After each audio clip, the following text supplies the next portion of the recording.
Danke bafethu, welcome back to Nkulisi Soccer. Ngicela bafethu ningakhohlwa ukulike nisubscribe. Ngiza nezibhlungu-ke bafethu lana. It's about ama-young players wase-South Africa ale overseas stranded yabo. Kuthiwa banayo imali yokubuya ekhaya. Asingene kuso-ke le stories lezi bafethu. Kuthiwa a-group of South African children from Cape Town ba-stranded laphana eSpain after ukudlala kwabo i-cup competition laphana. Kuthiwa badinga usizo ngempela nokudla abanako yabo. Abazali-ke bale y'ngane lezi ezi-stranded laphana bayazama ngempela ukucontributor nokusponsor or ama-flight, ukudla, accommodation and transport, izinto ezinjalo, but akukho enough because kufunakala imali eserious yabo. So yeah, so siyaqhubeka-ke istory lana bafethu. Kuthiwa-ke abazali abasazi nokuthi benzeni because iy'ngane laphana zi-stranded eSpain nasePortugal after ukudlala le cup competition yakhona. Kuthiwa bebaye ku-tour, bahanjiswe i-academy ekuthiwa i-BT Football Academy after-ke ukudlala kwabo laphana bekumele babuye la eSouth Africa, but kwaba nama-challenges. Kuthiwa kokuqala iy'ngane bezi-stranded laphana eSpain before bafacea i-similar situation laphana ePortugal bafowethu eLisbon yabo. So kukhona-ke ugogo okhulumele umzukulu wakhe ona 13 bafowethu from laphana eCape Town yabo. Uyaquestion ukuthi last year wakhethwa komzukulu wabo ukuthi ajoine le tour lena, uthi wabatshela ukuthi kuzokhosta malini kanjani but-ke uthi banikwa isikhathi esi-enough ukuthi ba-raise imali yomfana. So hayibo, kuthiwa each and every child bekumele ibhadale 50,000 yabo. Uthi baqala ukudlala laphana ngoSeptember last year, bekumele khave-ke ama-flight, ukudla ne-accommodation ne-transport yabo. Okay, bheka i-50,000 imali eningi for any family. Siyazi ukuthi abadlali bafuna ukuzama iy'nhlanhla zabo lapha e-Europe, but imagine i-50,000. Imagine if you're just a kid from elokishini, kuthiwa abazali bakho kumele bakhiphe i-50,000 noma ugogo wakho bazoyithathaphi i-50,000 bafethu yabo.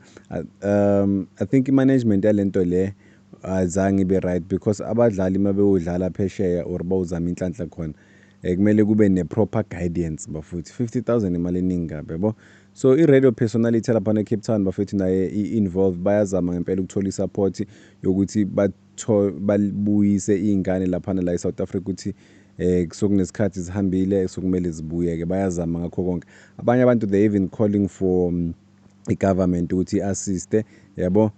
Bathi baya-confirm ukuthi bazamile ngempela ama-funds wokubhadalela 28 flight tickets. Cabanga bafowethu ukuthi baningi kangakanani yabo. Bazamile ngempela ukuthola ama-seats for the next few days. Uyaconfirma-ke uLange uthi wonke umuntu, zonke le y'ngane lezi zizoba semakhaya very soon. Uthanda ukubonga kuwo wonke umuntu o-assistile, wasiza ngempela, washare more details later. Uyasho ukuthi nje uyabonga kuwo wonke umuntu. Uthi just note that the team is still in Lisbon, usho ukuthi basesePortugal. Kumele basizwe ngokudla every day njengoba belapha, basizwe ngokudla nezinye izinto yabo. Uthi kulabantu laba base-Lisbon, if khona abantu base-Lisbon abazamayo ngempela ukuthi bafuna ukusiza, please reach out and help yabo. So i-bigger picture kuyo yonke lento lo mawayibheka, le cup leli bathini iDonosti Cup, international cup competition valley tournament ebanjelwa lapha eSpain during the first week of July yabo. Ama-teams-ke kuthiwa ayadlala from all over the world, nekolo, technical academies, nama-educational center, izinto ezinjalo yabo. This is one of the biggest young youth competitions. That is why ku-important for abadlali mhlawumbe ukuthi bobonisa italent labo lapha, hoping maybe ukuthi bangaba-scout yabo. Since ama-parents angazi nokuthi enze kanjani, amanye awazi ukuthi iy'ngane zizobuya nini kanjani, but-ke nje bathandazela ukuthi le y'ngane zonke zibuye. Abanye bablame i-academy yabo le bahambisile i-BT Football Academy ukuthi ayikwazanga ukuhandlela le situation le ngendlela e-right yabo.